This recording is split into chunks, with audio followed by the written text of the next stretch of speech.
Wingfield Castle was built in 1385 by Michael de la Pole, soon after he was created First Earl of Suffolk. This reconstruction shows the castle and its surrounding landscape as they might have appeared at the end of the Middle Ages, at a time just before the power of the Earls and Dukes of Suffolk began to diminish. The principal approach to the castle was via a causeway flanked by two large rectangular-shaped fish ponds. This causeway led to an outer enclosure or base court, beyond which was the main castle enclosure where the principal buildings were situated. The outer walls of this enclosure, including the main gatehouse, were made of stone, but the castle buildings within were timber-framed and backed onto the masonry walls. These buildings were probably similar to those found at nearby Wingfield College and would have comprised a hall, seen here with smoke rising from the roof, a chapel, lodgings for the de la Poles and their servants, as well as ancillary structures such as a bakehouse, brewhouse and kitchen. The southern curtain wall and gatehouse formed the visual centrepiece of the castle, and for the visitor was intended to show the status and chivalric ambition of the de la Poles, as much as it was to deter intruders.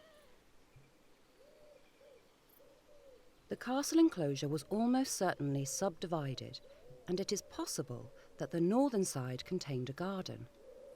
Shown here is the private garden of the de la Poles and their guests, with arbour, raised beds, and roses on trellis set against the castle walls. On the other side of a dividing wall is a more utilitarian kitchen garden, which would have grown medicinal herbs and provided food for the household. To the north of the castle was an extensive deer park, which served as a hunting ground and also provided a leafy backdrop to the residential buildings. Towards the middle of the park was a moated hunting lodge.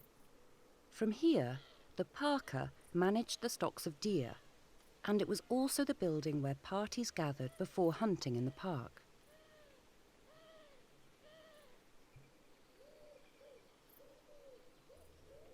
On the southern and eastern side of the main castle was an enclosure called the base court, a large area that contained ancillary buildings such as barns and stables, as well as serving as a place for storing foodstuffs and the other supplies needed to sustain a medieval household.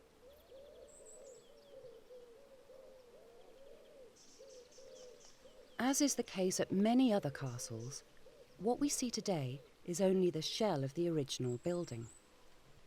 This is particularly the case at Wingfield, where the only masonry to survive from the earliest castle are parts of the southern curtain wall and the gatehouse, and even here parts have been repaired and rebuilt in subsequent centuries.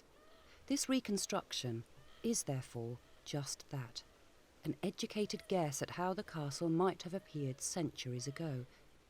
But thanks to virtual reality, we can begin to appreciate what the building and the landscape of the de la Poles might have looked like.